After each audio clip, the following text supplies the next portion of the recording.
நான் உங்கள் கோவிந்தராய் சுப்பிரமணி.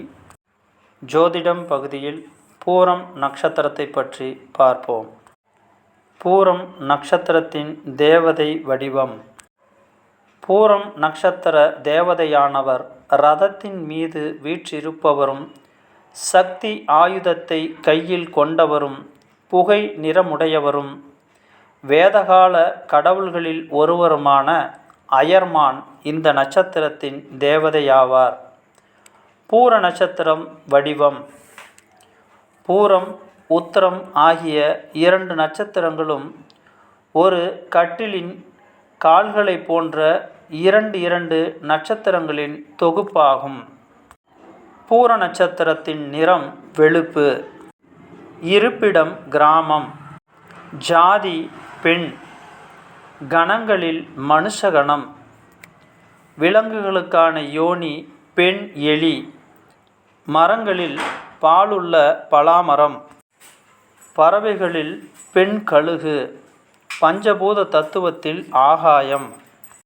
இந்த நட்சத்திரத்தில் பிறந்தவர் திருமாலின் மீது காதல் கொண்டு திருமாலையே மணாளனாக அடைந்த பெரியாழ்வாரின் ஸ்ரீகார புத்திரியும், மண்மகளான பூமாதேவியின் அம்சத்தில் அவதரித்த திருப்பாவை 30 தப்பாமல் தந்த ஸ்ரீ ஆண்டாள் இந்த நட்சத்திரத்தில் பிறந்தவர். பூரம் நட்சத்திரத்தின் அதிர்ஷ்ட தெய்வம்.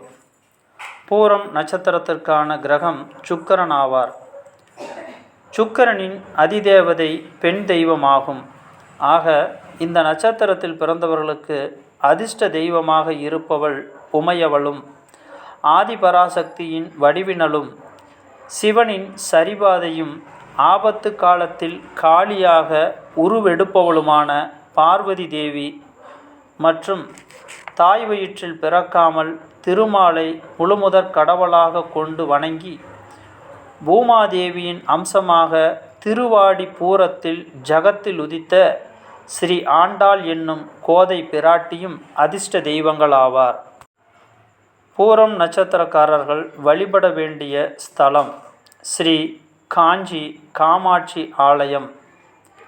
திருமாலை அடைய ஸ்ரீ ஆண்டாள் வழிபாடு செய்த ஸ்ரீவில்லிபுத்தூர் ஆலயமும் வழிபட வேண்டிய ஸ்தலங்களாகும். பூர நட்சத்திரத்தில் பிறந்தவர்கள் சொல்ல வேண்டிய ஸ்தோத்திரம். துக்க நிவாரண அஷ்டகத்தை படிக்கலாம்.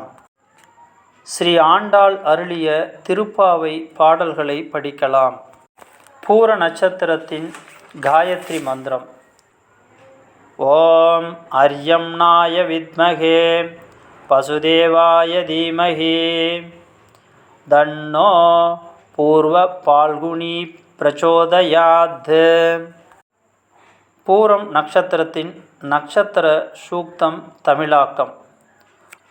பூர நட்சத்திரமே, நீ பூமியின் தலைவனாக, பித்ருக்களின் தலைவனாக, அழகிய வருணனுக்கு நண்பனான ஆதித்யனாக இருக்கிறாய்.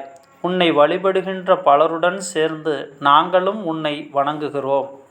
மனிதர்கள் மட்டுமின்றி மற்ற உயிர்களையும் நாங்கள் மகிழ்ச்சியுறச் செய்வோம். யாரால் இந்த புவனங்கள் சேர்ந்திருக்கின்றனவோ, யாருடைய மகிமையை தேவர்கள் கொண்டாடுகிறார்களோ, அந்த மன்னனான அயர்மான் மூப்பற்றவன், நம்மை தொடர்ந்து வருபவன், பூர நட்சத்திரத்தின் தலைவன் அவனே என்று உரத்த குரலில் கூறுவோம். பூர நட்சத்திரத்திற்கான திருமுறை பதிகம். நூலடைந்த கொள்கையாலே நுண்ணடி கூடுதற்கு மாலடைந்த நால்வர் கேட்க நல்கிய நல்லறத்தை ஆலடைந்த நீழல் மேவி அருமறை சொன்னது என்னே சேலடைந்த தன்கழனி சேயன் ஞாலூர் மேயவனே. பூரம் நட்சத்திரத்தில் பிறந்தவர்கள் சிவன் கோவிலுக்கு கைங்கரியம் செய்யலாம். சிவலிங்கங்களை வாங்கி தானமாக கொடுக்கலாம். பூரம் நட்சத்திரத்தை ஜென்ம நட்சத்திரமாக கொண்டவர்கள் பூரம் நட்சத்திரம் வரும் நாளில் பித்ருக்களுக்கு தர்ப்பணம் கொடுப்பது, முன்னோர்கள் வழிபாடு செய்வது, குலதெய்வ வழிபாடு செய்வது, தான தர்மங்கள் செய்வது போன்றவற்றை செய்தால் நல்ல பலன்கள் அதிகமாக ஏற்படும். வழிபாடுகள் என்பது நமது தேவையற்ற ஆசைகளால் ஏற்படும் மன சஞ்சலங்களை போக்கிக் கொள்வதற்காக செய்யப்படுவது. நமது மன சஞ்சலம் நீங்குவதற்கான அறிவு தெளிவு ஏற்படுவதற்காக செய்யப்படுவது. வழிபாடுகளை சரியாக செய்து நன்மையடைவோம். நான் உங்கள் கோவிந்தராஜ் சுப்பிரமணி. நன்றி, வணக்கம்.